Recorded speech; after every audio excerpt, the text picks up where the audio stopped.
الحمد للہ رب العالمین والصلاة والسلام علی سید المرسلین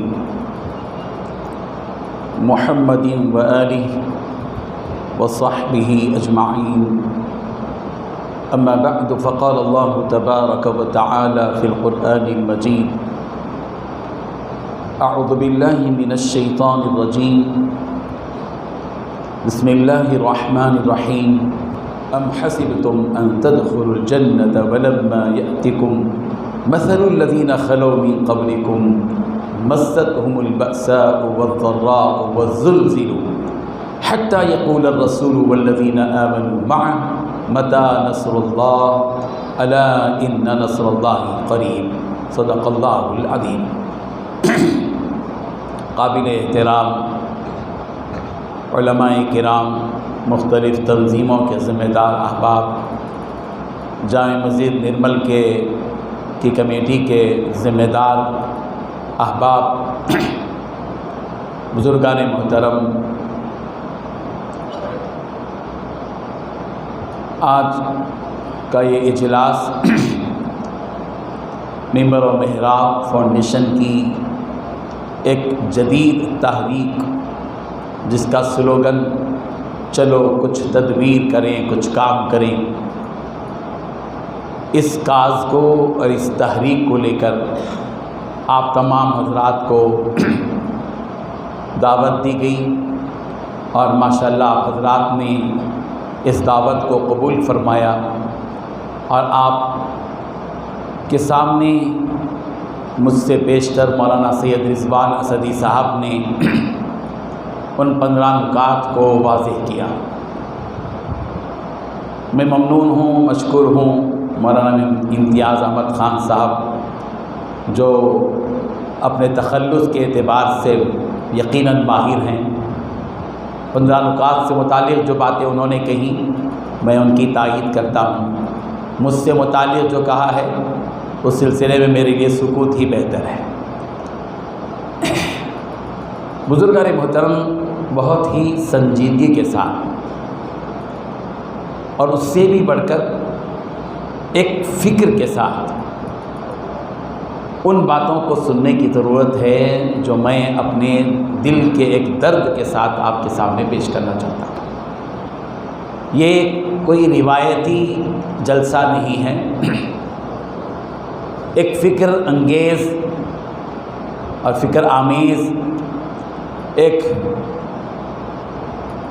دل کے اندر کی ایک کہانی کہیے یا بپتا کہیے یا جو بھی کہیے، اس کو آپ کے سامنے رکھنا ہے اور وہ بھی ملک کے ان حالات کے پیش نظر جن حالات سے ہم گزر رہے ہیں. ہمارا ملک جمہوری ملک ہے. اب اس کو ہے کو تھا میں تبدیل کرنے کی ضرورت مجبوراً پیش آ رہی ہے.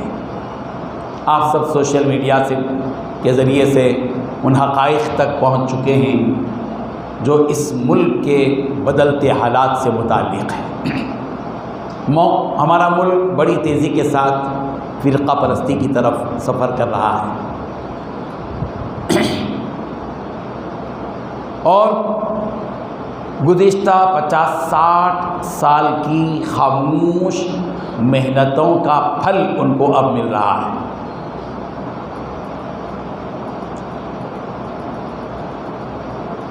وہ یہ چاہتے ہیں کہ اس ملک کی 14% آبادی جو مسلمانوں کی ہے، جن کا تعلق اپنے مذہب اسلام سے اٹوٹ ہے، مضبوط ہے، جذباتی ہے، وہ یہ چاہتے ہیں کہ ان مسلمانوں کی اپنے مذہب سے جو مضبوط وابستگی ہے، جو عقیدت ہے اور اس کی جو روح ہے اور جذبہ ہے، اس کو سرد کرنا چاہتے ہیں، بلکہ اس کو مٹا دینا چاہتے ہیں. ظاہر ہے کہ جب کسی قوم کے اور کسی مذہب کے ماننے والے مذہب سے وابستگی اور مذہب سے جو اٹوٹ رشتہ ہے اور جذباتی جو لگاؤ ہوتا ہے وہ اگر سرد پڑ جاتا ہے تو پھر تو اس کی روح ختم ہونے لگتی ہے.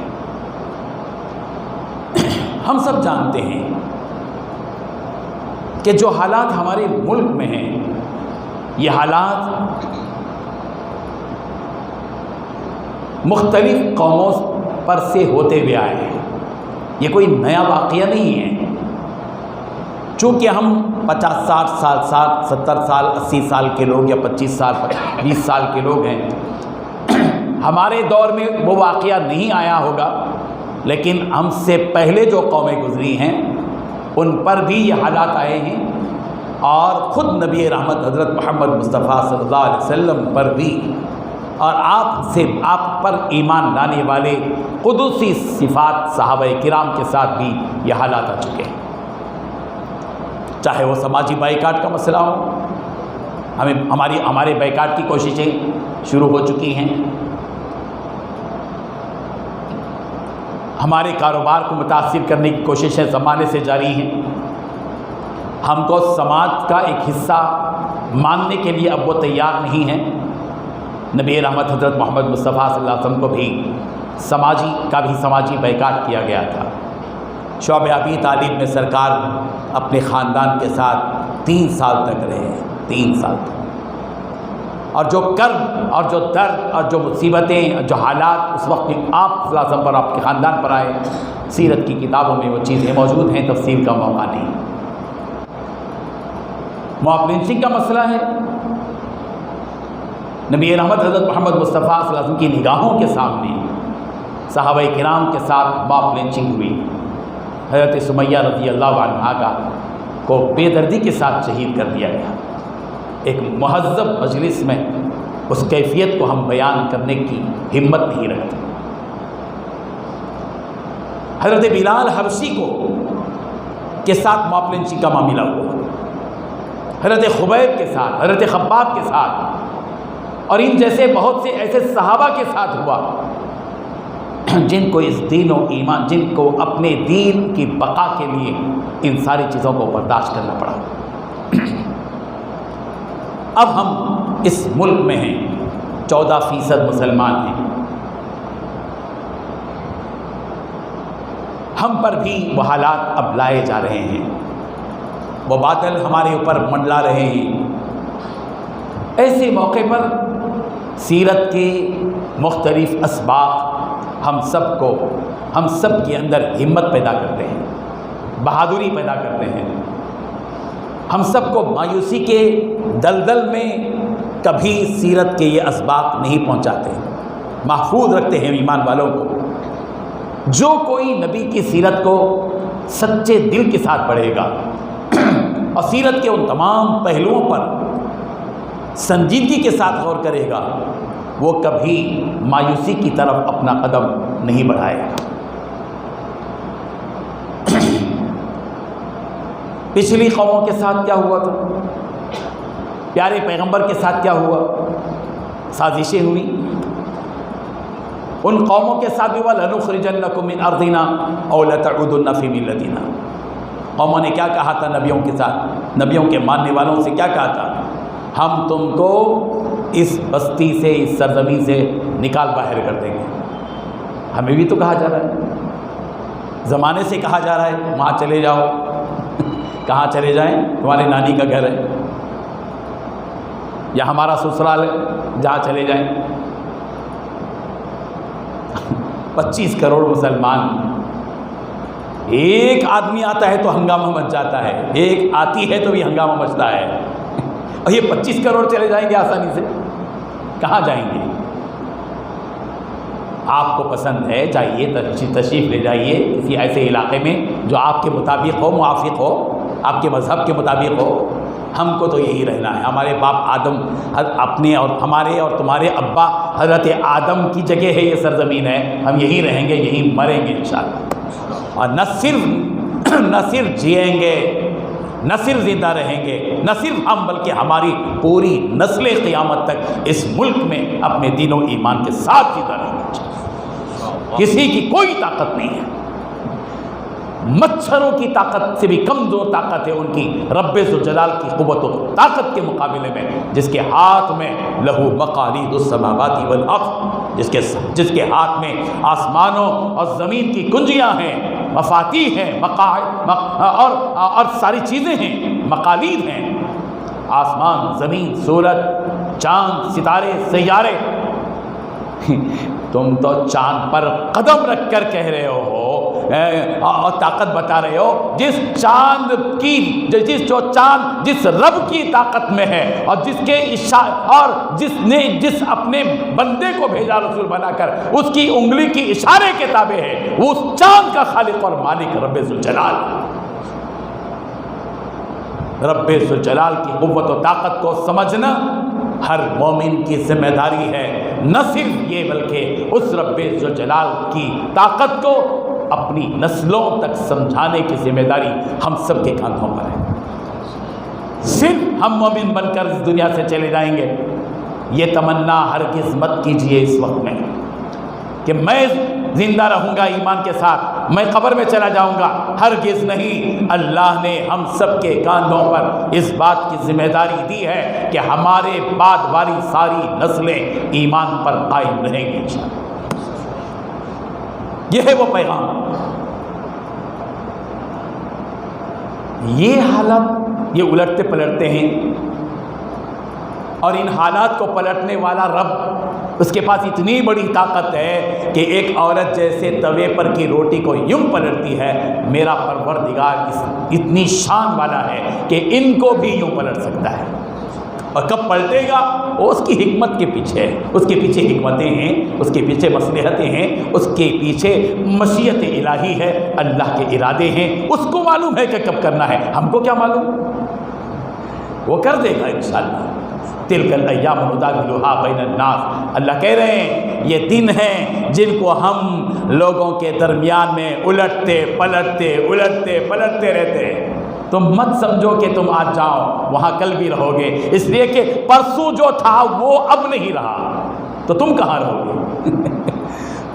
حقیقت ہے جو بھی آئے ہیں جانے کے لیے آئے ہیں، وہ آئے تھے جو تم سے پہلے تھے، بیٹھے تھے جہاں تم بیٹھے ہوئے ہو. وہ کل والے نہیں بیٹھے ہیں، وہ کہاں چلے گئے، غائب ہو گئے، تم بھی غائب ہو سکتے ہو. یہ حقیقت ہے. لیکن وہ تو خیر ان کے کام ہیں، اس کی ذمہ داری زمین اور آسمان کے خالق و مالک کی ہے. ہم کو کیا کرنا ہے؟ اللہ تعالیٰ کیا کہہ رہے ہیں؟ ہمارا مقصد کیا ہے زندگی کا؟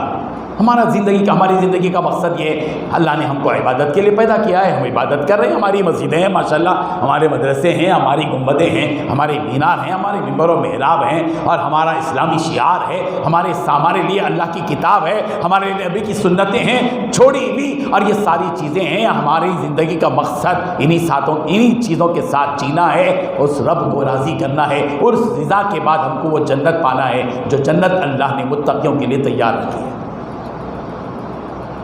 وعدت للمتقین.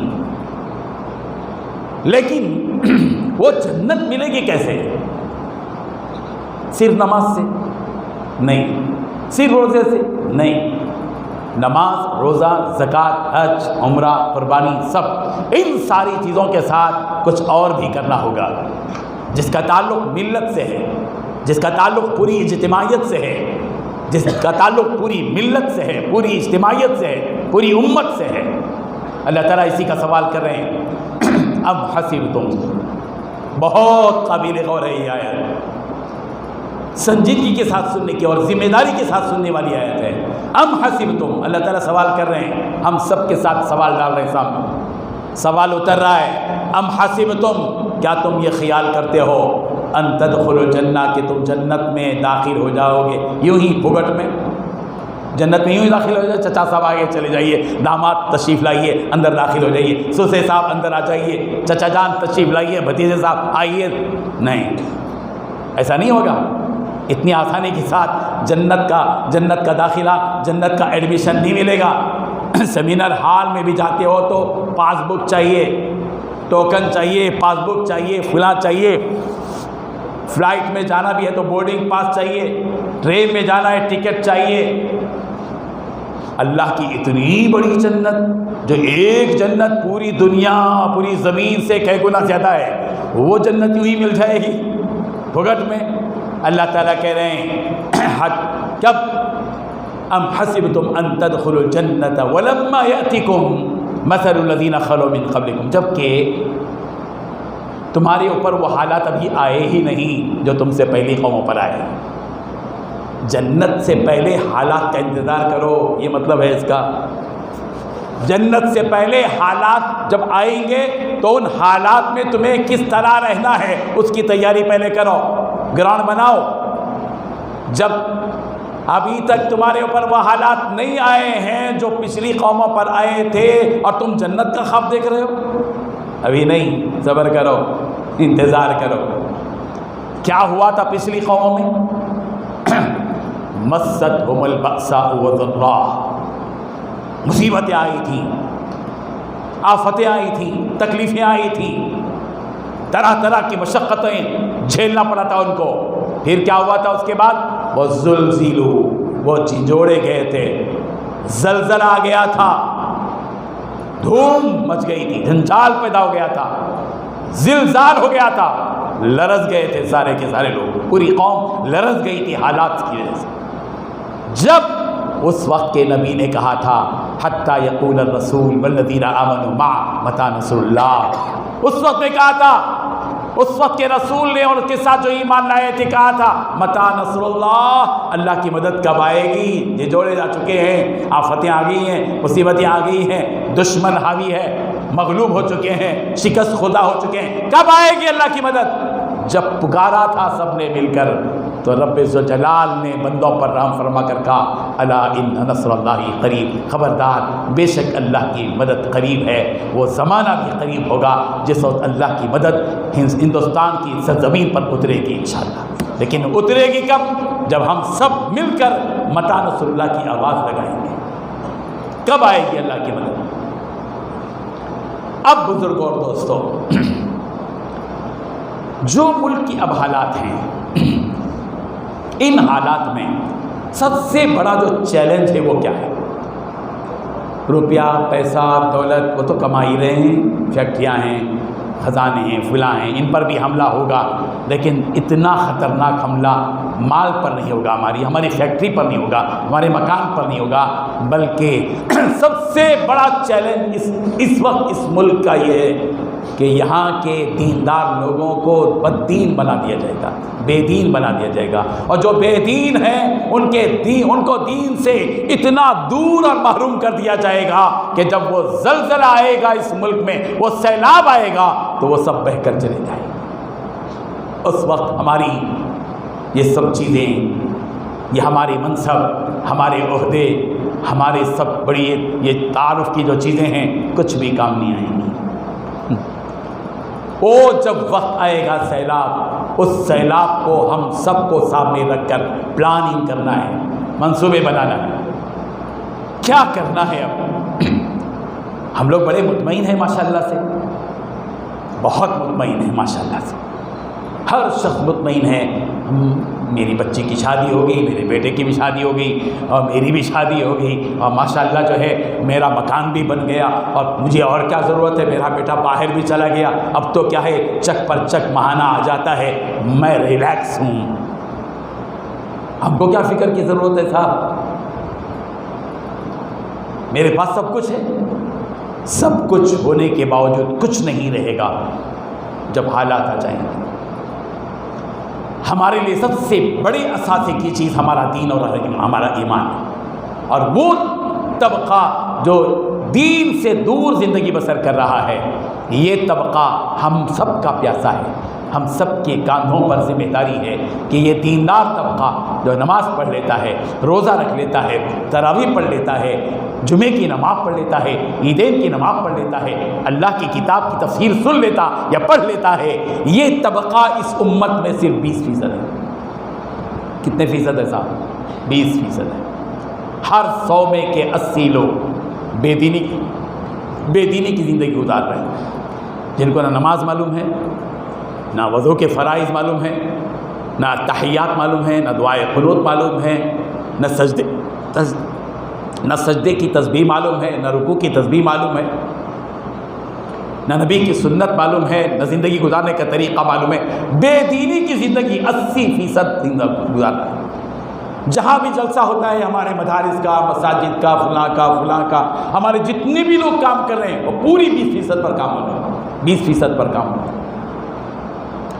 80% پوری بے محرومی کی زندگی بسر کر رہا ہے. کوئی ان کے کانوں تک ابھی کوئی جو رینگی ہی نہیں ہے دین کی, کوئی بات ان تک پہنچی نہیں ہے, وہ مزے میں جی رہے ہیں دنیا.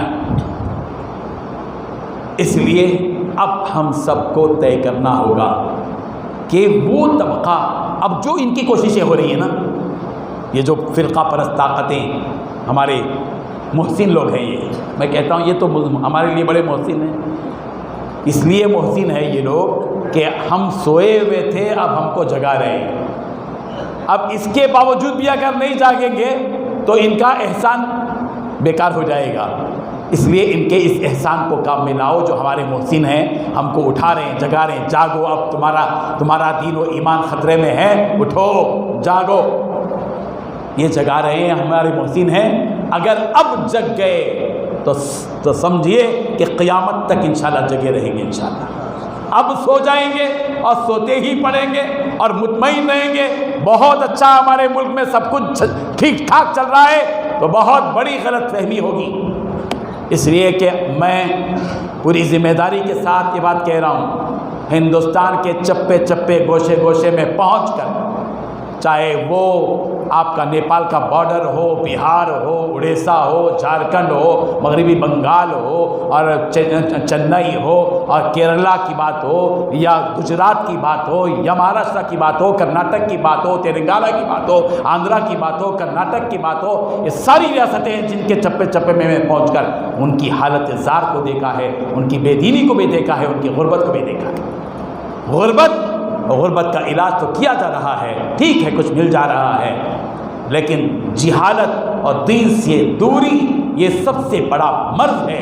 اب وقت ہے کہ ہم ان کی جہالت کو دور کرنے کے لیے, ان کو دین سے وابستہ کرنے کے لیے, ان کو مسجدوں سے قریب کرنے کے لیے, ان کو علماء سے قریب کرنے کے لیے, ان کو نبی کی سیرت سے قریب کرنے کے لیے, ان کو قرآن مجید سے قریب کرنے کے لیے, ان کو اسلامی مسائل سے قریب کرنے کے لیے, ان کو اسلامی تہذیب سے آشنا کرنے کے لیے, ان کو مدنی تہذیب اور مدنی تہذیب کے عناصر اور مدنی تہذیب کی بنیاد سے جوڑے رکھنے کے لیے اب ہم کو اٹھ کھڑے ہونا ہے. ہم میں سے ہر ایک, یہ کام صرف مولانا لوگوں کا نہیں ہے کہ ساری ذمہ داریاں پورے مولانا کے اوپر تھوپ دیتے ہم لوگ. سب کام مولانا کریں, دین کی حفاظت بھی کرو, فلاں بھی کرو, چیریٹی کے کام بھی کرو, مدرسے کے کام بھی کرو, مسجدوں کے کام بھی کرو, فلاں بھی کرو. یہ استعفیٰ دے کر جو ہم بیٹھے ہوئے ہیں, استعفیٰ کو واپس لینا ہے. اب کام ہم میں سے ہر ایک کو کرنا ہے, ہر ایک ذمہ دار ہے. کلکم راعٍ کلکم راعٍ وکلکم مسئول عن رعیتہ. تم میں کا ہر شخص جس کو اللہ نے عقل دی ہے, شعور دیا ہے, عقل دی ہے, دماغ دیا ہے, اللہ نے دل دیا ہے جس کو سمجھنے کے لیے, اس پر ان میں سے ہر شخص ذمہ دار ہے, مسئول ہے. اور کل قیامت کے دن ہر ایک سے پوچھا جائے گا, ہر باپ سے پوچھا جائے گا اپنے بچوں کی تربیت کی یا نہیں. ہر باپ سے پوچھا جائے گا اپنی لڑکی کو باحیا بنایا, عفت و عصمت کا مالک بنایا یا نہیں. پوچھا جائے گا. استاد سے پوچھا جائے گا اپنے شاگردوں کی تربیت کی یا نہیں. باپ سے پوچھا جائے گا, ماں سے پوچھا جائے گا, چچا سے پوچھا جائے گا, فیملی کے ممبر سے, فیملی کے سردار سے, فیملی کے بڑے آدمی سے, ہیڈ آف دا فیملی سے پوچھا جائے گا تم پر جو ذمہ داری تھی امر بالمعروف کی, نہی عن المنکر کی, برائیوں سے روکنے کی, بھلائیوں کے حکم کی, سماج کو بنانے کی, سماج میں انسانیت پیدا کرنے کی, مسجدوں سے جوڑنے کی, نبی سے جوڑنے کی جو ذمہ داری تمہارے کاندھوں پر تھی, تم نے اس ذمہ داری کو پورا کیا یا نہیں, یہ پوچھا جائے گا. ہم سب سے پوچھا جائے گا. صرف پیسہ کمانا یہ کوئی کمال کی بات نہیں ہے. سارا دماغ پورے مال کمانے میں جھونک دی, زندگی کی پوری صلاحیتیں مال کمانے میں جھونک دی, زندگی کا پورا وقت اسی مال کے کمانے میں, صبح سے لے کر رات تک کمایا, رات میں تھک گیا تو سو گیا, پھر اٹھ گیا, پھر کمانے میں لگ گیا, پوری زندگی اسی میں لگا دی. کیا اللہ کے ہاں جواب دے گا؟ کیا ہم اس قابل رہیں گے کہ اللہ تعالیٰ سے کہہ سکیں گے کہ ہم نے اپنی زندگی میں کیا گل کھلائے تھے؟ پوچھا جائے گا. ثم لتسألن یومئذ عن النعیم. ان نعمتوں کے بارے میں پوچھا جائے گا, اس وقت کے بارے میں پوچھا جائے گا, اس جوانی کے بارے میں پوچھا جائے گا, اس جوانی کو کہاں خرچ کیا, مال کے بارے میں پوچھا جائے گا، کہاں لیا تھا، کہاں سے لیا تھا، کہاں پر خرچ کیا۔ اے بے دردی کے ساتھ مال و دولت کو شادیوں میں، ولیموں میں لٹانے والوں، نام و نمود کے لیے گھنٹوں میں اپنی سالوں کی محنت کو برباد کرنے والوں، اللہ نے جو عقل دی تھی کاش تم اس عقل کو استعمال کرتے اور اس دولت کو جو محنت سے کمایا تھا، باہر جا کر کمایا تھا، بچوں کو چھوڑ کر جا کر کمایا تھا، بیوی کو چھوڑ کر کمایا تھا، اپنی خواہشات کو چھوڑ کر اور قربان کر کے کمایا تھا، سالوں کی محنت کو ملک میں لا کر یوں چنچوں کی طرح اڑا دیا، 2 یا 3 راتوں میں تو نے تیری دولت کو خرچ کر دیا، کل قیامت کے دن تیری اس معیشت کے بارے میں پوچھا جائے گا یہ مال کہاں خرچ کیا، شیطان کے ارادے کے مطابق خرچ کیا یا رحمان کو خوش کرنے کے لیے کیا تھا، یہ سب پوچھا جائے گا بزرگوں۔ اب یہ وقت ہے کہ ہم ایک ایک کام کی ذمہ داری اپنے کاندھے پر لیں۔ گزشتہ 6 مہینوں سے میں اس فکر کے ساتھ اٹھاؤں کہ اب ہم کو ان نوجوان لڑکیوں کے بارے میں غور کرنا ہوگا۔ کتنے بڑی شرم کی بات ہے کہ ہم اپنی لڑکیوں کے بارے میں سوشل میڈیا میں خود ہی بدنام کر رہے ہیں اپنی بہن کو۔ کیا وہ بہن نہیں تھی تیری جو کسی غیر مسلم کے ساتھ بھاگ گئی ہے؟ وہ تیری بہن نہیں تھی؟ المسلم اخو المسلم انما المؤمنون اخوہ، سارے مومن بھائی بھائی ہیں۔ وہ لڑکی جو کسی کے باپ کی بیٹی تھی، مسلمان باپ کی، مسلمان بہن تیری تھی، وہ بھاگ گئی، تو نے سوشل میڈیا پر ہزاروں کی تعداد میں شیئر کر کے کمال کر دیا اور مجاہد بن گیا۔ بڑا ماشاءاللہ سوشل میڈیا کے مجاہد سب زبردست جہاد کرتے ہیں، دن رات شیئر کرتے ہیں، دن رات غیر چیزوں بیکار چیزیں شیئر کرتے ہیں۔ بڑا فرض ادا کیا، اپنے سماج کو بدنام کیا، اپنی بہن کو بدنام کیا۔ کہتے ہو 8 لاکھ لڑکیاں ارتداد کی طرف چلے گئیں، 8 لاکھ لڑکیاں غیر مسلموں کے ساتھ، کہاں ہے یہ؟ کون سی کتاب میں لکھا ہوا؟ کس کے رجسٹر میں درج ہے؟ کس نے مردم شماری کی ہے؟ کون نالائق ہے جو یہ مردم شماری کا حساب اور فگر پیش کرتا ہے؟ بالکل غلط بات ہے، حقیقت سے اس کا کوئی تعلق نہیں ہے۔ ہاں، ملت اسلامیہ کی ایک لڑکی بھی جاتی ہے تو ہمارے لیے تشویش کا باعث ہے، لیکن خود سے فگر پیدا کر لینا اور 8 سے 10 لاکھ کا فگر پیش کرنا یہ بالکل نامعقول بات ہے۔ حقیقت سے اس کا کوئی تعلق نہیں ہے۔ کچھ ہوئے ہیں واقعات اور کچھ ہو رہے ہیں، لیکن تبصرے کرنے سے کیا فائدہ ہوگا؟ سوشل میڈیا پر بہانے سے کیا فائدہ ہوگا؟ ہم سب کو چاہیے کہ ہم سولوشن ڈھونڈیں۔ مسئلے کا حل جو ہے مسئلے کو بڑھاوا دینا نہیں ہے، مسئلے کا حل یہ ہے کہ مسئلے کا سولوشن کیا ہے، اس کا حل کیا ہے ڈھونڈیں اور عملی میدان میں کود جائیں۔ اسی فکر کو لے کر ہم ملک کے چپے چپے میں جا رہے ہیں۔ چلو کچھ تدبیر کرو، کچھ کام کرو بھائی، تبصرے کیا کرتے ہو؟ یہ سیاست ہے کہ جس پہ تبصرے کریں؟ یہ پولیٹکس کی بات ہے، یہ ہمارے دین کی بات ہے، یہ ہمارے ملت کی بات ہے، یہ ہماری نسلوں کی بات ہے، یہ ہمارے اس دین اسلام کی بات ہے، مسلمانوں کی بات ہے۔ ہم سب کو دل سے اس بات کی فکر ہونی چاہیے کہ ہم سوچیں کہ ہم کو کیا کرنا چاہیے۔ نوجوان لڑکیاں جا رہی ہیں، کیوں گئی؟ کبھی ہم نے سوچا ہماری دولت کہاں خرچ ہو رہی ہے؟ شادی خانے بنانے میں، ہوٹل بنانے میں؟ کیوں ایسا نہیں ہوتا کہ ہمارا مالدار جس کے پاس کروڑوں کی دولت ہے وہ انویسٹمنٹ کرتا ہے اس شادی خانے کے بنانے میں جہاں شیطان کو خوش کیا جاتا ہے، ہوٹلنگ کی جاتی ہے، بڑے بڑے ہوٹل کھول رہے ہیں؟ ایسا کیوں نہیں ہوتا کہ ہمارے مسلمان مالدار اسکولز کھولیں، کالجز کھولیں، مسلم میٹرنیٹیز کھولیں؟ بڑے شرم کی بات ہے کہ مسلمانوں کا کوئی میٹرنیٹی دواخانہ نہیں ہوتا چھوٹے چھوٹے علاقوں میں، بڑوں میں، یا ہوتے ہیں تو اتنی تعداد میں نہیں ہوتے کہ وہاں تمام مسلم عورتوں کی جو ہے ڈیلیوری کر سکے۔ نتیجہ کیا ہے؟ ہماری مسلمان بننے والی وہ لڑکی جو ماں بننے والی ہے وہ دوسرے مردوں کے ہاتھ سے اس کی ڈیلیوری ہوتی ہے۔ ہماری شرم مر گئی۔ ہم ان تمام کڑوی حقیقتوں کو سن سن کر رہ جائیں گے۔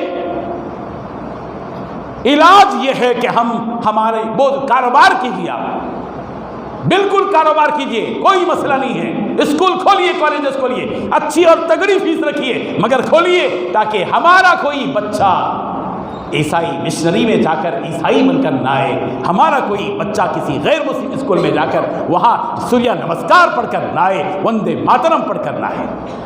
بزرگوں، آپ اور ہم بڑے خوش ہیں ہمارا بچہ اسکول میں پڑھ رہا ہے۔ میں آپ کو حقیقتیں بتاتا ہوں، ابھی حملہ آباد میں گیا تھا، وہاں کے ایک مولانا نے اپنی مسجد کے صدر صاحب کے بچے کا ایک ویڈیو میرے سامنے پیش کیا۔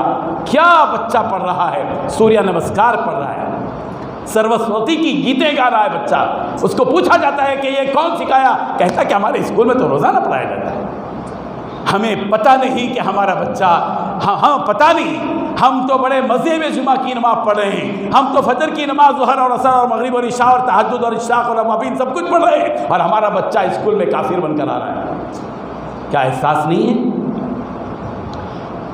ہمارے اسکولوں میں وندے ماترم، سوریہ نمسکار، ہمارے نصاب کی تبدیلی، ان کا ٹارگٹ ہے یہ 25 کروڑ مسلمانوں کے جو بچے ہیں، ان کے بچے غیر مسلم ہو جائیں، ان کا دین کھوکھلا ہو جائے، یہ اپنی زبانوں سے ایمان کے کلمے اور اسلام کے کلمے نہیں بلکہ کفر کے کلمے پڑھیں۔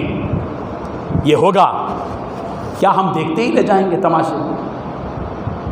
اچھا، بڑے اچھے تفسیریں کر رہے ہیں، بچیاں ارتداد کی طرف جا رہی ہیں، غیر مسلموں کے ساتھ جا رہی ہیں، جائیں گی، کیوں جائیں گی؟ ارے دروازے تو آپ نے کھلے رکھے ہیں، ہم نے کھلے رکھے ہیں۔ ہماری بچی کو ایجوکیشن میں پڑھتی ہے، کالج میں جاتی ہے، کبھی ہم نے غور کیا کہ جس کالج میں ہماری بچی پڑھتی ہے ہمارا تو پیر دروازے پر رہتا ہے، باہر آتے ہیں؟ کبھی غور کیا ہماری بچی جس کالج میں پڑھتی ہے وہاں پر لڑکے اور لڑکیاں، نہ صرف مسلمان بلکہ ہندو لڑکے اور ہندو لڑکیاں وہاں ایک ساتھ بیٹھ کر پڑھتی ہیں؟ بتائیے، نبی نے جو برف فرمایا تھا جب دو مرد اور عورت اجنبی ایک ساتھ ہوتے ہیں، تیسرا وہاں شیطان ہوتا ہے، 6 گھنٹے تک ہماری بچی غیر مسلم لڑکوں کے ساتھ ہوتے ہیں، کیا ان کے جذبات نہیں ہوتے؟ کیا ان حالات میں جب کہ ہماری بچی 6 گھنٹے کو ایجوکیشن میں پڑھتی ہے، غیر مسلم نوجوانوں کے ساتھ پڑھتی ہے، اور ہم اللہ تعالیٰ سے مسجد میں دعا کریں اللہ تعالیٰ میری بچی کے دین و ایمان کی حفاظت فرما؟ واہ کیا بات ہے! زہر پیتے جا رہے ہیں اور دعا کرتے جا رہے ہیں اللہ تعالیٰ مجھے موت مت دیجیے۔ تعجب ہے ہماری قوم پر، تعجب ہے۔ ہمیں کچھ نہ کچھ اب اسٹیپ لینا ہے۔ سونے کے دن ختم ہو گئے، بہت موج کر لی، ہم بہت موج کر، بہت کھا لیے دعوتیں، بہت کھا لیے ولیمے، بہت کھا لیا، سب کچھ کھا لیا۔ اب فکر کا وقت آ چکا ہے۔ اس ملک میں اگر یہی فیصلہ کرنا ہے ہم اسی حالت میں رہیں گے، اور ہم کو اپنے بچوں کے تئیں کوئی فکر نہیں، وہ ہندو رہیں مسلمان رہیں، ہماری نسلوں کے بارے میں ہم کو کوئی لینا دینا نہیں ہے، اگر یہی فیصلہ ہے تو پھر تو ہم سب آزاد ہیں، کسی بھی فکر کی کوئی ضرورت نہیں، جا کر اوڑھنا اٹھا بچھا کر سو ہی جائیں۔ لیکن اگر واقعی اللہ کو ماننے والے، اللہ پر ایمان رکھنے والے، زمین و آسمان کے خالق پر ایمان رکھنے والے ہیں، جنت کے آرزومند ہیں، نبی کے چاہنے والے ہیں، نبی سے عقیدت رکھنے والے ہیں، مدنی آقا سے محبت رکھنے والے ہیں، اس دین اسلام کے واقعی اور حقیقی شیدائی ہیں، تو ہمیں اٹھ کھڑے ہونا ہوگا اس ارادے اور عزم کے ساتھ کہ ہم ضرور اپنی نسلوں کے دین و ایمان کی حفاظت کے ساتھ جیتے رہیں گے، اور مرتے مرتے یہ کام کرتے رہیں گے انشاءاللہ۔ قرآن مجید حضرت یعقوب علیہ السلام کی یاد دلا رہا ہے، وہ حضرت یعقوب جن کے 12 بچے ہیں، زندگی بھر اپنے بچوں کی تربیت کی، نبوت کے گود میں وہ بچے پلے تھے۔ حضرت یعقوب، سارے بچے بیٹھے ہوئے ہیں، زندگی کا آخری وقت آتا ہے حضرت یعقوب کا، اور سارے بچوں کو بٹھا کر کیا سوال کرتے ہیں، وہ سوال ہم سب پوری ذمہ داری کے ساتھ سنیں، اور اس سوال کو دہرانا آپ کی اور ہماری سب سے بڑی اور بھاری ذمہ داری ہے۔ کیا سوال کیا تھا حضرت یعقوب نے؟ ام کنتم شہداء اذ حضر یعقوب الموت، کیا تم اس وقت میں حاضر تھے جب حضرت یعقوب پر موت کا وقت آیا تھا؟ کیا کہا تھا انہوں نے اپنے بچوں سے؟ اذ قال لبنی، جب انہوں نے اپنے پورے بچوں سے کہا ما تعبدون من بعدی، میرے بیٹو ما تعبدون من بعدی، یہ جملہ ذہن میں بسا لیجئے، دل میں بسا لیجئے بزرگوں، دل کے درد کے ساتھ کہہ رہا ہوں کہ اس سوال کو اپنے دل میں بٹھائیے، اس کا اردو ترجمہ بٹھائیے اور عہد کیجئے کہ ہم اپنے بچوں سے یہ سوال کر کے اس دنیا سے جائیں گے انشاءاللہ۔ کیا کہا تھا؟ ما تعبدون من بعدی، بتاؤ میرے بیٹو میرے بعد تم کس کی عبادت کرو گے؟ میرے بعد تم کس کی عبادت کرو گے؟ کسی مورتی کی پوجا کرو گے؟ کسی مجسمے کی پوجا کرو گے؟ کسی پتھر کی پوجا کرو گے؟ کسی درخت کی پوجا کرو گے؟ یا کسی نہر کی ندی کی پوجا کرو گے؟ کس کی پوجا کرو گے؟ بچے بھی نبی کے بچے تھے، پورے اطمینان کے ساتھ کہا ابا جان گھبرانے کی کوئی بات نہیں، قالوا نعبد الہک و الہ آبائک، ابا جان ہم آپ کے پروردگار کی اور آپ کے باپ دادا کے پروردگار کی یعنی ابراہیم، اسحاق اور اسماعیل کے رب کی عبادت کریں گے ابا جان، گھبرانے کی کوئی ضرورت نہیں۔ یعقوب کے رب کی عبادت کریں گے، یعقوب کے بعد ابراہیم اسحاق کی رب کی عبادت کریں گے، ابراہیم کے رب کی عبادت کریں گے اور اسی کی فرما برداری کریں گے، اس سے ہٹ کر کوئی کام نہیں کریں گے۔ ابا جان اطمینان کے ساتھ اپنے پروردگار کے پاس جائیں۔ یہ جملہ ہم بھی کہیں گے اور ہم اپنی اولاد کو اس قابل بنائیں گے کہ ہماری اولاد بھی یہ جملہ کہے گی انشاءاللہ۔ ہمارے اسکولوں کا یہ حال ہے، 96% بچے ہمارے مسلمانوں کے اسکولوں میں پڑھ رہے ہیں، 4-5% ہمارے مدرسوں میں ہیں ماشاءاللہ۔ یہ علماء ہیں جنہوں نے ان بچوں کو سنبھالے رکھا ہے، ان کے دین کی، ان کے ایمان کی فکر کی ہے۔ ان کو یہ کارخانے تیار کرتے ہیں ہمارے مدارس کے یہ علماء، معمولی کارنامہ انجام نہیں دیتے، یہ انہوں نے فیکٹریاں تیار کی ہیں دین اسلام کو بچانے کی، الحمدللہ دین اسلام کو بچانے کی فیکٹریاں تیار کی ہیں۔ ہم بھی تو اسی مدرسے کے ہیں پڑھے ہوئے، ہمارا کام کیا ہے؟ ضمیر کو جگانا۔ یہ ہندوستان کے ہزاروں لاکھوں مسجدوں کے لیے ممبر و محراب کی زینت بنا کر جن علماء کو تیار کیا، یہ مدارس کے لوگ ہیں، یہ مدارس کے علماء ہیں، یہ مدارس کے رزما ہیں، یہ ہیں جنہوں نے پوری ملت کے لیے تقدیر، ان کے دین و ایمان کی بقا کے لیے اتنی ساری محنتیں کی ہیں، اپنی جانوں کو قربان کیا ہے۔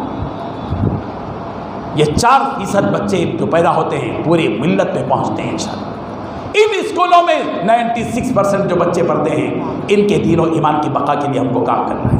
ان عورتوں اور کے لیے جو اور بچیوں کے لیے جو سلمی علاقوں کے اندر بالخصوص ہے، جن کو ایمان دین و من سے کوئی لینا دینا نہیں ہے، ان تک پہنچنا ہے۔ اسی فکر کو لے کر ہم آپ کی سرزمین میں آئے ہیں، چپے چپے میں الحمدللہ۔ ہمارا پروگرام سہارنپور میں بھی ہوا، وہاں بھی مراکز قائم کیے، یو پی کے علاقے میں، سورت کے علاقے میں، وہاں کے سلم بستیوں میں ارادہ کیا، وہاں قائم کیا الحمدللہ۔ اور ظہیر آباد ہو، کرنول ہو، نندیال ہو، فلاں ہو، ہمارے ڈی ہے ادھر ادھر، اور پھر الحمدللہ ادھر بھینسا میں، خانہ پور میں، آصف آباد میں، نظام آباد اور ادھر عادل آباد میں، اور ادھر ابھی 2-3 دن سے ہمارے پروگرام ہیں، ایک ایک محلے، ایک ایک ضلع میں پہنچ رہے ہیں ہم، اور الحمدللہ ایک ورک اور ایک روڈ میپ کے تحت کہ پورے 4-5 ریاستوں کے اندر ایک زون بنا کر ہمارے علماء کی ٹیم لے کر پہنچ رہے ہیں، ڈاکٹر سے، انجینئر سے، لائر سے، اسکولوں کے پرنسپل سے، مساجد کے صدور سے، مساجد کے ائمہ سے، اور جو تعلیم یافتہ طبقہ ہے ان سے، اور تجار سے، سب سے ملاقات کر کے فکر دلا رہے ہیں کہ بھئی اب چلو کچھ تدبیر کرو، کچھ کام کرو، بھئی کچھ بھی تدبیر کریں گے۔ افلا یتدبرون القرآن، تدبر کرنا ہے، جیسے قرآن میں تدبر ہے، ملت اور سماج میں بھی تدبر کرنا ہے۔ ملت کہاں جا رہی ہے، سماج کہاں جا رہا ہے، سماج سے کٹ کر اگر ہم زندگی بسر کریں گے، یاد رکھیے وہ طبقہ چلا ہی جائے گا، جب زلزلہ آئے گا، سیلاب آئے گا، بہہ کر چلا جائے گا، کفر کی طرف، ارتداد کی طرف جائے گا۔ ان کو، ان کے دین و ایمان کو بچائے رکھنے کی ذمہ داری اللہ نے ہم سب کے کاندھوں میں رکھی، ہم سب پر ذمہ داری۔ اٹھو، اقدام کرو، یہ علماء سے پوچھو، مولانا بتائیے ہم کو ملت کے لیے کیا کرنا ہے؟ زندگی پوری لگا دی بچوں کے لیے، بیوی اور بچوں کے لیے تو 50 60 70 سال لگا دیے مولانا۔ ملت کے لیے کچھ کام کرنے کا ارادہ لے کر میں تمہارے پاس آیا ہوں، بتائیے مجھے کیا کام کرنا ہے۔ آؤ، یہ علماء صرف بھیک مانگتے نہیں رہیں گے، مولانا لوگوں کے پاس آنا ہے، ہم کو پوچھنا ہے، رہبری کا حاصل کرنا ہے، کیا کریں گے اب انشاءاللہ۔ آج سے 2.5 سال پہلے حیدرآباد کی سرزمین میں جب فلڈ آیا تھا، ہم لوگ پورے در پہنچے تھے بابا نگر کے علاقوں میں، شاہی نگر، جب دیکھا ہم نے 300 عورتوں کو میں نے جمع کیا تھا ایک شادی خانے میں، اور میں نے پوچھا تھا بتاؤ تم میں سے کتنے لوگ سورہ فاتحہ کا ترجمہ جانتے ہیں؟ 13 عورتوں نے ہاتھ اٹھا کر کہا تھا ہم سورہ فاتحہ کا ترجمہ۔ شہر کی بات کہہ رہا ہوں میں، دیہات کی نہیں، پورے شہر کے قلب میں جو غریب محلہ ہے اس کی بات کہہ رہا ہوں۔ اس کے بعد ہم نے مراکز رضوان قائم کیا الحمدللہ، صرف 1 مہینے میں 50 مراکز قائم کیے، اور اب 71 مراکز حیدرآباد میں ہیں، اور جو 2000 سے زائد نوجوان لڑکیاں خواتین پڑھ رہی ہیں۔ اگر ان نوجوان لڑکیوں کے لیے دینی تعلیم ہو، روزانہ 2 گھنٹے پڑھ رہے ہیں، سورہ ضحیٰ سے سورہ ناس تک لفظی ترجمہ اور ترجمہ پڑھائی عورتوں نے الحمدللہ، تفسیر معلوم ہے ان کو۔ اب میاں بیوی کے حق کیا ہیں، رشتہ داروں کے حق کیا ہیں، زبان بہترین یا بدترین، قرآن مجید میں خواتین کے واقعات، شوہر کا کیا حق ہے، ماں باپ کا کیا حق ہے، رشتہ داروں کا کیا حق ہے، پڑوسیوں کا کیا حق ہے، یہ کتابیں ان کو پڑھا رہے ہیں الحمدللہ۔ اب ان عورتوں کی تاثرات ہیں کہ ہم بے پردہ نکڑوں پہ بیٹھتے تھے، آج ہم پردہ کر رہے ہیں، اپنے بچوں کو مدارس میں داخل کر رہے ہیں الحمدللہ، نماز کی پابندی کر رہے ہیں۔ پہلے جھگڑا کرتے تھے ساس بہو کا، ابھی تو ایسا ہے کہ ایسی کئی عورتیں ہیں جو اب بہو اپنی ساس کے ساتھ اس مکتب میں پڑھ رہی ہے الحمدللہ۔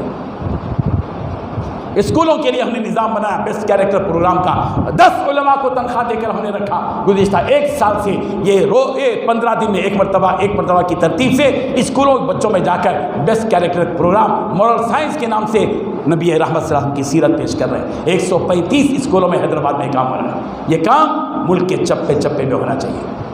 آج ہمارا معاملہ کیا ہے؟ مدرسے کا جلسہ ہوتا ہے، مسجد میں جلسہ ہوتا ہے تو وہ دیندار لوگ آتے ہیں مسجدوں میں، دنیا دار کوئی بھی نہیں آتا۔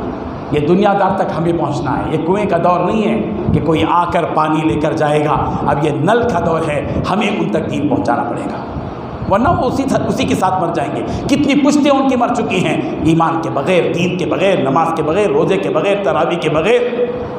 اب ان تک ہم کو پہنچ کر یہ کام کرنا ہے۔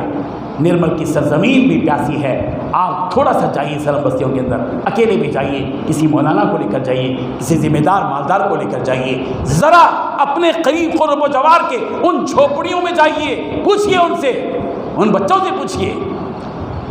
ہم ایک کام یہ بھی کرتے ہیں، ہمارے علماء کرام ہیں جو ٹیم جاتے ہیں اور نکڑوں پر، چوراہوں پر، چبوتروں پر جو بیٹھے ہوئے لوگ رہتے ہیں، نوجوان موبائل سے کھیلتے رہتے ہیں، PUBG کھیلتے رہتے ہیں، جیموں میں ورزش کرتے رہتے ہیں، ہمارے علماء جا کر ان سے گفتگو کرتے ہیں، الحمدللہ دوستی کرتے ہیں، ان سے بات کرتے ہیں، دین کی کچھ بات ان کے سامنے رکھتے ہیں، ان کے پرابلم سنتے ہیں، اس کا سولوشن بتاتے ہیں، ان کے اگر جھگڑے ہیں تو اس کو اسلامی تعلیمات کے مطابق اس کے حل کی کوشش کرتے ہیں۔ یہ کام آپ سب کو کرنا ہے انشاءاللہ۔ صرف بیانات سن لینا، واہ واہ کر لینا، چلے جانا، یہ مسئلے کا حل نہیں ہے بزرگوں۔ اب تعلقات پیدا کرو، مسجد واری تعلقات پیدا کرو۔ حالات کیسے آئیں گے بتا نہیں سکیں گے، مسجد واری تعلقات پیدا کرو، ایک دوسرے کو سلام کرو، محلے واری تعلقات پیدا کرو، سب کو بات کرو۔ اب یہ جھگڑے ختم کرو بھائی، بہت ہو گیا ہے، مکاتب کے جو ہے مکتب فکر کے جھگڑے، تنظیموں کے جھگڑے، مسلکوں کے جھگڑے، تو فلاں کا اہل حدیث ہے، تو جماعت اسلامی کا ہے، تو تبلیغی جماعت کا ہے، تو اہل سنت الجماعت کا ہے، یہ سب اب وقت نہیں ہے۔ لڑ لیے، بہت لڑ لیے ماشاءاللہ، بہت اچھا لڑ چکے ہیں ماشاءاللہ، مار پیٹ بھی ماشاءاللہ ہم نے اللہ کے گھر میں کی ہے ماشاءاللہ سے، بہت اچھا کام کیا ہے۔ اب وقت نہیں ہے، وہ ہماری لڑائی سے استفادہ کر رہے ہیں۔ اس ملک کے ایک زبردست، میں نام لینا مناسب نہیں، اتنے پیارے گھر میں وہ گندا نام کیوں نہ ہو، میں کہنا چاہتا ہوں کہ اس ملک کے بہت بڑے منسٹر نے کہا تھا، یہ لوگ تو آپس میں پورے بٹے ہوئے ہیں، ہم کو نو پرابلم، ہم کو ان سے کوئی خطرہ ہی نہیں ہے، ڈر ہی نہیں، سب بکھرے ہوئے۔ اس میں اس صاف بول رہا ہے، اس کو پورے نام معلوم ہے، ہم کو بھی اتنے نام نہیں معلوم ہے، ہمارے تنظیم اس کے مکاتب کے فکر کے مسلکوں کے وہ اس سے زیادہ گننے کے قابل ہے ماشاءاللہ سے، اور بول رہا ہے صاحب۔ بتائیے ہمارا تعارف کیسے پہنچا ہے وہاں، ہمارا امیج یہ پہنچا، جس نبی نے ہم کو ایک صف میں لا کر کھڑا کیا تھا، جس نبی نے 10 سال تک مسلسل مدینے کے ماحول میں محنت کر کے پورے لوگوں کو، جو اذکروا اذ کنتم اعداء فالف بین قلوبکم فاصبحتم بنعمتہ اخوانا، اس وقت کو یاد کرو جب تم آپس میں ایک دوسرے کے دشمن تھے۔ زمانہ جاہلیت میں نبی نے مدنی معاشرہ قائم کر کے سب کو بھائی بھائی بنا دیا، بھائی بھائی بنا دیا۔ وہ بھائی پن اپنے اندر پیدا کرنا ہے بزرگوں، پیدا کرنا ہے، آنا ہے اب ہم کو لوٹ کر۔ بہت ہو گیا کینہ، بس کینہ حسد ایک دوسرے کے ساتھ، اب ہم سب مل کر کام کریں گے انشاءاللہ، مل جائیں گے بزرگوں، وہ مدنی سرزمین کے عناصر کو ہم زندہ کریں گے اور مدنی معاشرے کو سرزمین نرمل میں عملاً بتائیں گے مدینے کا ماحول یہ تھا اور ہم بھی اسی ماحول میں جی رہے ہیں انشاءاللہ۔ یہ کام ہم کو کرنے کی ضرورت ہے، اسی جذبے کے ساتھ ہم آپ کے مہمان بن کر آئے ہیں۔ مہمان کی مہمان نوازی ایمان کا حصہ ہے، من کان یؤمن باللہ والیوم الآخر فلیکرم ضیفہ، جو کوئی اللہ پر اور آخرت پر ایمان رکھتا ہو اس کو چاہیے کہ وہ اپنے مہمان کا اکرام کرے۔ میں آپ کے پاس ایک مہمان بن کر آیا ہوں، مہمان کی مہمان نوازی اس کے جذبے کے اعتبار سے کی جاتی ہے۔ وہ میٹھا کھاتا ہے تو میٹھا تیار کیا جاتا ہے، وہ تیز کھاتا ہے تو تیز تیار کیا جاتا ہے، وہ جس کھانے کا ہوتا ہے سادہ کھانا چاہیے سادہ کھانا آپ نے کھلایا، لیکن صرف کھلانا مہمان کی مہمان نوازی نہیں ہے، اس کی فکر کو اوڑھنا، اس کے جذبے کا احترام کرنا، اس کے جذبے کو لے کر زندہ رکھنا، وہ مہمان کی مہمان نوازی ہے۔ اگر آپ نے اس فکر کو اوڑھ لیا اور ہمارے علماء کا ساتھ دیا تو انشاءاللہ ایک مہمان کے اکرام کرنے والے مومن بھائی آپ ہمارے ہیں۔ اللہ تعالی ہم سب کو عباد اللہ بنا دے، اخوانہ بنا دے، بھائی بھائی بنا دے۔ انہی جذبات کے ساتھ ہم آپ کے پاس آئے تھے۔ بس ایک دو چار بات نہیں کیا کرنا ہے، ابھی جو مراکز 2-3 کام ہم کو کرنا ہے، بھائی تھوڑا سا وقت 10-15 منٹ بعد ختم کر دیں گے۔ 2-3 کام ہم کو کرنا ہے۔ ایک تو آپ کے نرمل کے اطراف میں یہاں جتنے بھی سلم علاقے ہیں وہاں پر عورتوں کے لیے مراکز نسوان قائم کرنا ہے۔ اس میں کچھ مسائل پڑھائے جاتے ہیں، سیرت کی کتاب پڑھائی جاتی ہے، شب و روز کی دعائیں اور آداب سکھائے جاتے ہیں، نورانی قاعدہ ناظرہ پڑھایا جاتا ہے 2 گھنٹے کی ترتیب پر۔ اس جو ہمارے پاس جتنے بھی مراکز چلتے ہیں حیدرآباد میں، ایک سینٹر پر 7,000 کا خرچ آتا ہے، ایک سینٹر پر۔ الحمدللہ ہم نے پورے اسپانسر بنا دیے، وہاں آپ سے پیسہ لینے کر نہیں آئے ہیں، آپ سے حیدرآباد پیسہ لے جانے کے لیے نہیں آئے ہیں، یہ سب ڈر نکال دیجیے۔ آپ کا پیسہ آپ کے علاقے میں خرچ ہوگا، آپ کے علاقے کی جو بے دین عورتیں ہیں ان کو دیندار بنانے کے لیے خرچ ہوگا، آپ کے علاقے میں جو دین سے غافل ہے ان کی غفلت کو دور کرنے کے لیے کام ہوگا، ان کو نمازی بنانا۔ اسی فکر کو لے کر آئیں آپ۔ یہاں کے اس علاقے کے اعتبار سے 5,000 روپے کا ایک سینٹر کا خرچ ہوگا انشاءاللہ۔ ایک معلمہ رکھیں گے، ہمارے علماء ہیں ماشاءاللہ، یہاں نسوان کی بھی پڑھی ہوئی فارغات ہیں، کئی معلمات ہیں، ان کو بھی پڑھانے کا موقع مل جائے گا۔ ایک سینٹر چلانا ہے۔ میں سمجھتا ہوں کہ اگر نرمل کی سرزمین میں اگر 10 مراکز نسوان بھی قائم ہو جائیں تو وہ 10% ضرورت پوری ہوگی۔ پہلے مرحلے میں 10 مکاتب تو ہم قائم کریں گے انشاءاللہ۔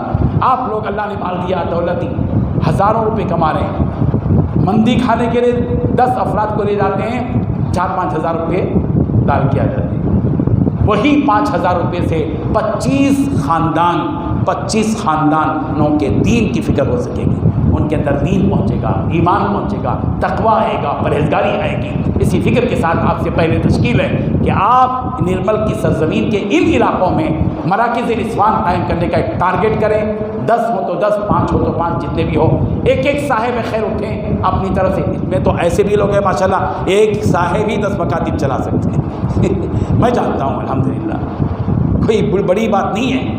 جب بھی ان کے پاس اتنی دولت باقی رہے گی کہ ان کی 7 پشتیں کھا سکیں گی، ایسے بھی دولت میں اس سرزمین میں ہے، انشاءاللہ ہم جائیں گے ان کے پاس بھی جائیں گے انشاءاللہ۔ اب آپ لوگ بتائیے، ہر مہینہ ایک مکتب کے لیے 5,000 کا خرچ ہے، آپ میں سے ایک شخص اٹھ کر اپنا نام پیش کرے، میں انشاءاللہ ایک مکتب کی ذمہ دار ہوں۔ ہر مہینہ 5,000 خرچ کریں گے، 25 عورتیں سے پڑھیں گے، ہر مہینہ انشاءاللہ اس کو رپورٹ آپ تک پہنچائیں گے کہ ان عورتوں نے کیا پڑھا ہے، ان کا رزلٹ۔ اور الحمدللہ ہمارے حیدرآباد میں 70 مکاتب ہیں، 70 اسپانسر ہیں، ان کو پورا ہر مہینے کی 1 تاریخ کو پوری رپورٹ پہنچاتے ہیں ہم۔ بولیے صاحب، اب بتائیے بھائی، میری بات سمجھ میں آئی نہیں بھائی آپ کو؟ جب آئی ہے تو نام لکھائیے، ہر مہینہ 5,000 روپے ایک مکتب کے دینا ہے، صرف یہاں کی انشاءاللہ۔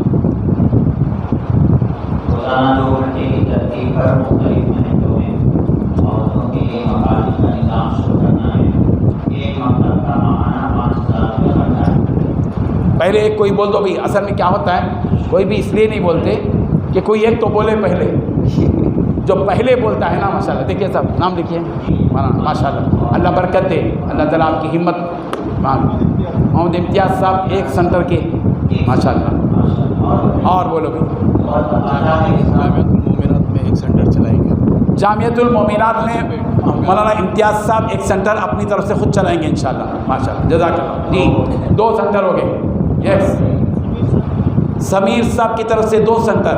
ماشاءاللہ. جی سمیر صاحب ماشاءاللہ ویری گڈ. اللہ برکت دے, خوب برکت دے انشاءاللہ. 1 سال کے بعد آپ اس کا رزلٹ دیکھیں گے اپنی سرزمین میں انشاءاللہ. دیکھیے پھر کیا حالات ملک انشاءاللہ آئیں گے. جی نیکسٹ آپ ایک سینٹر نام بولو. امام صاحب آپ جانتے ہیں. ایوب صاحب ماشاءاللہ. ایوب بھائی ایک سینٹر ماشاءاللہ. جی یہ سب بولنے کی باتیں نہیں ہے بھائی, کرنے کا کام ہے. یہ کریں گے انشاءاللہ, ایسا نہیں ہے. انشاءاللہ بہت جلد ایک معلمہ کا تقرر ہوگا, جگہ کا انتخاب ہوگا, سلم علاقے کے کسی مکان کو منتخب کریں گے, پھر اس کے بعد انشاءاللہ کام شروع کریں گے. کتابیں پہلے مرحلے میں حیدرآباد سے ہم نصاب کے بھیجیں گے, پھر اس کے بعد یہاں سے خریدنے کا نظام رکھیں گے. عبدالعزیز صاحب کرشمہ کتنے ایک کرشمہ ساری سینٹر کے 1 سینٹر کے ماشاءاللہ. اللہ خوب برکت دے, جزاک اللہ خیر. بھائی حیدرآباد کو نہیں جا رہا یہ پیسہ, ہم کو نہیں چاہیے. ہم آپ سے پیسے لے کے نہیں جائیں گے, نہ لفافہ لے کے جاتے ہیں.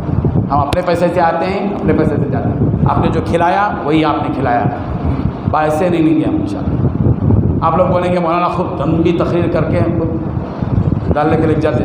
نہیں میں نہیں لے جاؤں گا آپ سے. آپ کا پیسہ آپ کے علاقے میں خرچ ہوگا انشاءاللہ. بالکل.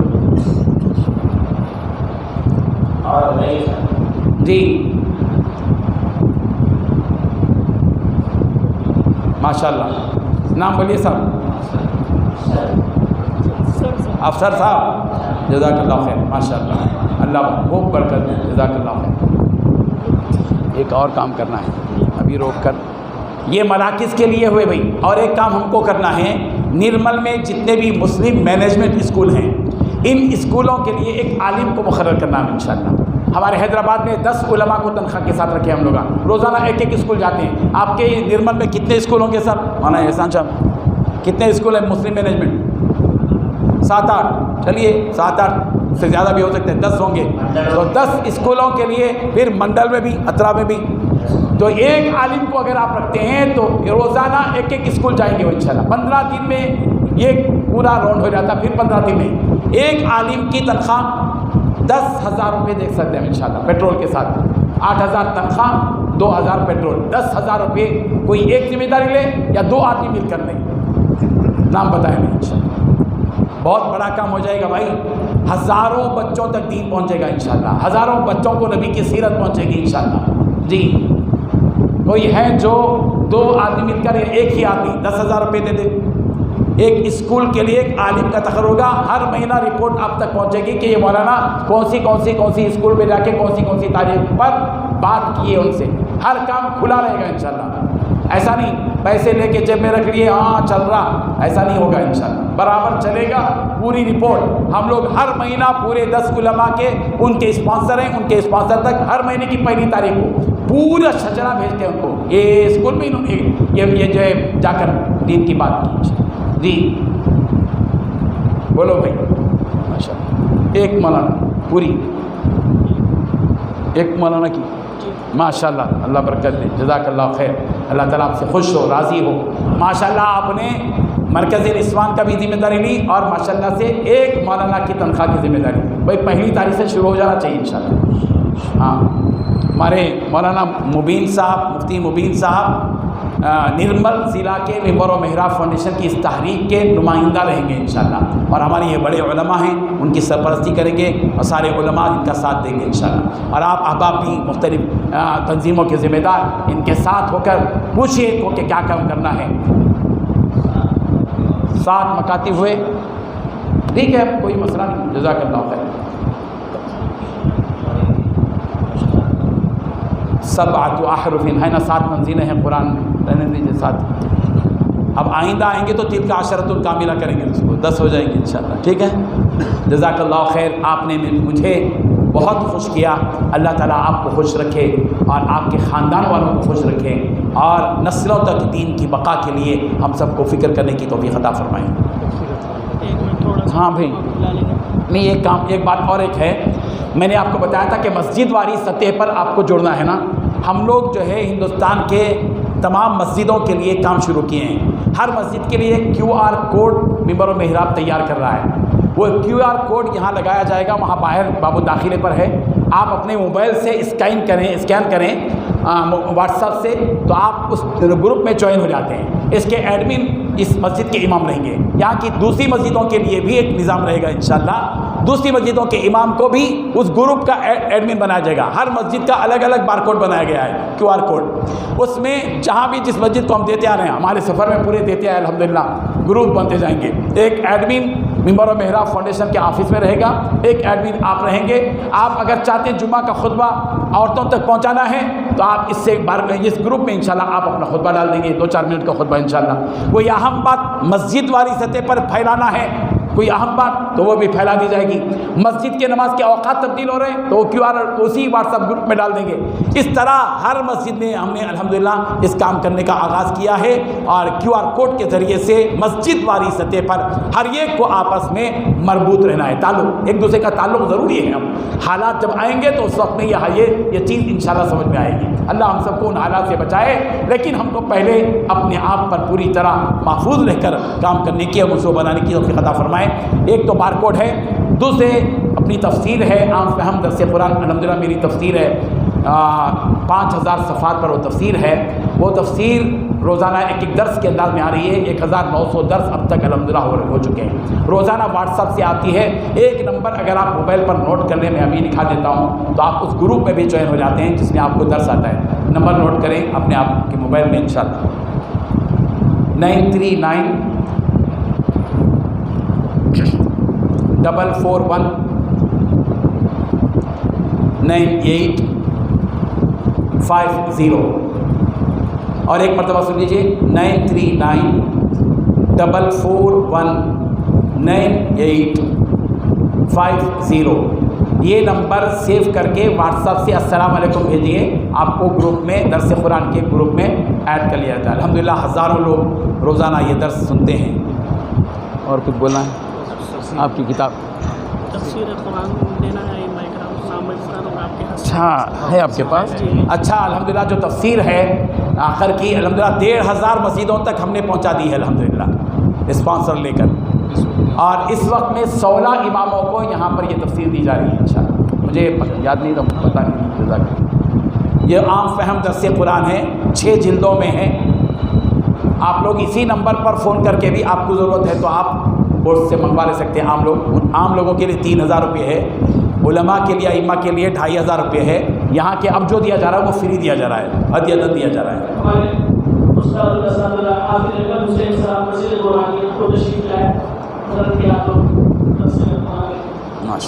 اسی طرح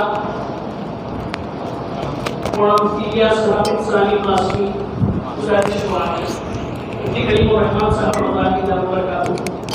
حافظ وجاہت وسیم صاحب, مفتی عبدالحکیم صاحب قاسمی, حافظ شدید صاحب مسجد نورہ,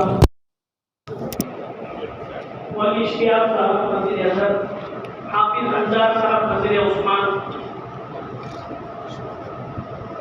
حافظ امجد شاہ خان صاحب موتی مسجد,